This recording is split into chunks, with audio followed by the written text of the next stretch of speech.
여러분 사람들은 다 혀가 있죠. 혀가 있어요. 근데 혀를 메롱하고 내미는 행위 있잖아요.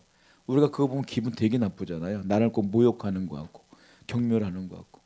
근데 해외에 나가면 특히 티베트 같은 경우에서는 사람들이 여러분들 보고 혀를 내민대요. 그거는 놀리는 게 아니고 당신을 존경합니다라는 뜻이래요. 그리고 우리가 알고 있는 그 뉴질랜드의 마오리족 같은 경우는 혀를 막 내밀고 있잖아요. 그럼 환영합니다라는 뜻이래요. 그렇다고 여러분 환영합니다, 존경합니다 그 보자마자 혀 내밀고 그러면 안 되죠. 우리나라는. 우리 문화는 그 놀리는 거니까. 혀가 똑같은 행위인데도 불구하고 어떤 나라는 존경, 어떤 나라는 환영, 어떤 나라는 경멸, 모욕 그렇단 말이에요. 혀의 기능이 느낌상, 문화상 이렇게 다를 수가 있어요. 제가 그래서 백과사전에다가 혀가 무엇인가를 찾아봤어요. 백과사전에 혀를 뭐라고 표현하는지 아십니까? 잘 들으셔야 돼요. 되게 어려워요. 사람의 혀는 구강 바닥 뒤쪽에서 구강으로 돌출한 가로 무늬 큰 덩어리로 표면은 점막으로 덮여 있으며 모든 방향으로 자유롭게 움직이고 미각, 씹기, 삼킴, 발성을 돕는다. 전체는 설근, 설체, 설첨의 세 부분을 하는데 뭔 말인지 모르겠어요. 읽으면서도 이게 혀래요. 근데 중요한 게 있어.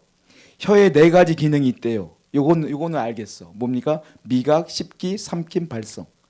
맛을 보고 그리고 씹고 삼키고 말하는 것. 이것이 혀의 역할이다. 이건 분명히 알겠어요. 이 가운데 이 혀가 제일 많이 하는 게 뭐겠어요? 먹는 거 봤자 뭐 하루에 3끼 더 먹겠어요? 말하는 게 제일 많다라는 거예요. 말의 기능이 제일 중요하다라는 거예요. 우리나라 그 속담에도 있잖아요. 그게 그것도 있죠. 또 뭐 있죠? 갑자기 생각이 안 나냐? 그런 게 있어요. 사람의 혀를 몇치라고 봅니까? 세치혀라고 그러죠. 세치 제가 찾아봤더니 일치가 얼마인지 아세요? 3cm야. 세치면 9cm야. 세치혀를 어떻게 노리냐에 따라서 어떤 사람에게 은혜를 끼치기도 하고 어떤 사람에게는 분노를 일으키기도 하는 거 하지 않습니까? 혀의 기능은 그렇게 다양하게 있다라는 거예요. 똑같은 혀인데 기능이 달라요. 어떤 기능이냐? 부정적 기능과 긍정적 기능이 있어요. 말 한마디를 잘하면 천냥빚도 갚지만 말을 잘못하면 빚 없는 사람도 사람을 죽이기도 해요. 화가 나서. 그런 거 아니겠습니까? 이게 말이 굉장히 중요하다는 거예요. 오늘 성경 보니까 본문에 2절에 이런 말이 있어요. 한번 읽어볼까요? 시작. 만일 말에 실수가 없으면 온전한 사람이래요. 그만큼 온전한 사람이 없다는 거예요.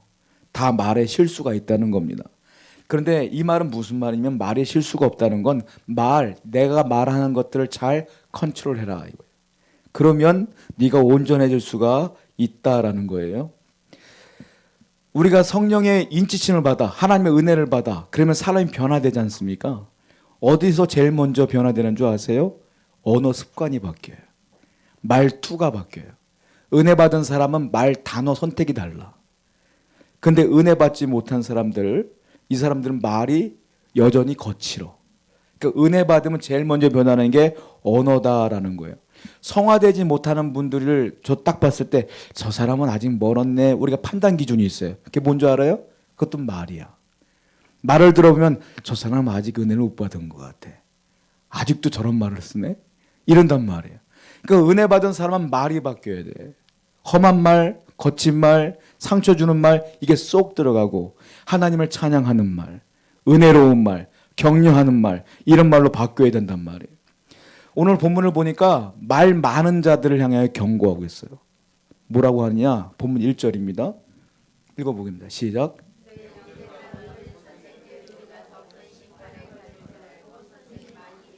선생, 다른 말로 교사가 되지 말라 이 말이에요. 여기서 말하는 선생과 교사는 우리가 알고 있는 주일학교 교사 뭐 이런 게 아니에요. 뭐냐면 목회자를 말하는 거예요. 한마디로 말하면 성경 말씀을 증거하는 사람들, 그 사람들이 많아지면 많아질수록 위험하다. 심판을 더 크게 받는다. 왜냐하면 이 강단에서 말을 함과 동시에 은혜를 끼치기도 하지만 어쩌면 성도들에게 상처를 줄 수도 있거든. 그 상처를 주거나 어려움을 주면 이 말하는 사람은 더 큰 심판을 받는다. 그러니까 가능하면 선생 되지 말아라. 가능하면 이 말이에요. 이게 무슨 말이냐면 말의 양을 좀 줄여라 이 말이에요. 말을 많이 하면 실수할 수밖에 없거든요. 그러니까 말을 줄이면 실수가 줄어든다라는 거예요. 옛날 어른들은 제가 옛날에 들었거든요. 말 많고 말 잘하는 사람을 향하여 공산당이라고 그랬어요. 또 공산당이냐? 왜 이렇게 말 잘하냐 그랬어요. 근데 그 다음에 조금 시간이 흐르니까 말 잘하면 예수쟁이라고 그랬어요. 너 예수쟁이냐? 이렇게 말을 잘하냐? 그래요. 말 잘하는 사람은 그렇게 얘기하더라고요. 그러니까 말이 많다는 것은 이게 실수가 많고 자꾸 남을 가르치려고 그래. 그러면 사람에게 상처를 받을 때가 있단 말이에요. 자, 본문 2절을 보게 되면 이 말의 놀라운 힘에 대해서 얘기하고 있어요. 2절입니다. 시작. 우리가 다 실수가 많으니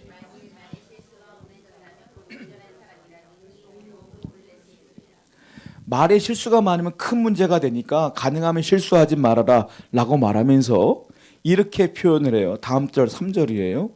읽어봅니다. 시작.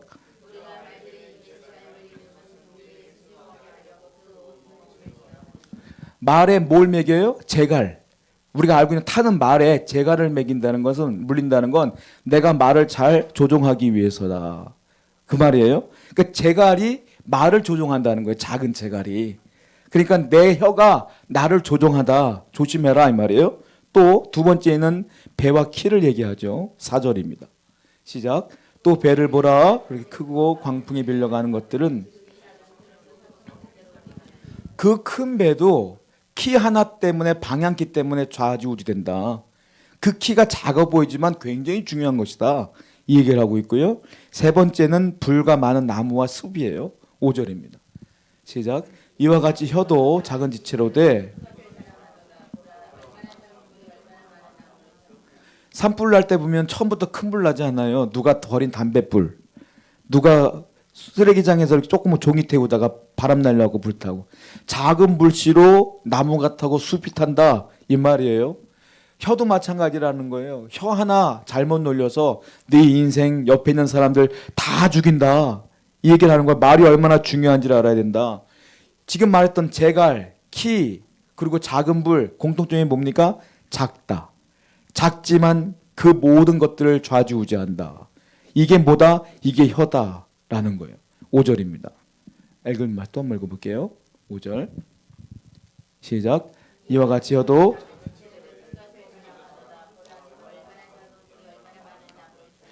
육절 보세요. 6절 보면은 또 이런 얘기가 나와요. 6절입니다. 다음 절 시작.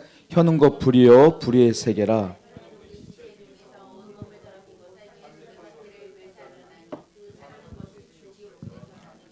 혀가 작은 것인데 불의의 세계래요. 혀가. 왜? 혀 말 한마디 잘못하면 사람의 영혼이 죽어버리거든. 그러니까 이건 불의의 세계다. 혀는요 두 가지 기능이 있어요. 하나, 길들여지는 혀.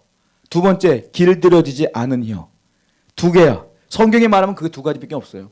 길들여지지 않은 혀와 길들여진 혀가 있다. 길들여지지 않은 혀는 뭐냐? 엄청난 파괴력을 갖고 있다라는 거예요. 성경은 그걸 뭐라고 말하냐면 자연에서 있지도 않은 일이 벌어진대. 자연에서는요 샘이 있으면 구멍이 하나지 않습니까? 맑은 샘물이 나오잖아요. 맑은 샘물이 나오는 구멍은 맑은 샘물만 나온다는 거예요. 자연에서는. 근데 사람은 그렇지가 않대. 성경을 볼게요. 9절부터 11절입니다. 시작. 이것으로 우리가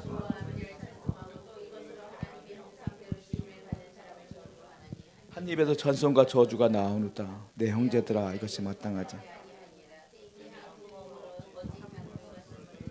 샘은 한 구멍에서 맑은 물만 나오는데 어떻게 사람의 입에서는 하나님을 찬송했다가 감사했다가 어느 날 보면 욕했다가 분노했다가 사람을 죽이는 말이 나오냐는 거예요. 어떻게 저주가 나오냐는 말이에요. 어떻게 입 하나에서 찬송과 저주가 같이 나올 수 있겠느냐. 이거는 불가능한 일인데 니들이 그렇게 행하고 있다라는 거예요. 은혜 받은 사람은 그럴 수 없다. 하나님의 사람은 이곳에 찬송만 나와야지. 은혜만이 흘러나와야지. 왜 저주 퍼붓고 왜 사람들을 힘들게 만들고 왜 욕을 퍼붓느냐는 거예요. 그럴 수 없다. 이게 뭐냐? 길들여지지 않은 혀다. 하나님의 은혜로 길들여져야 된다라는 거예요. 야고보서의 특징이 뭔지 아세요? 행함이 없는 믿음은 죽은 믿음이다. 이게 주제예요. 믿음이 있으면 행함이 나타나야 된다는 거 당연히.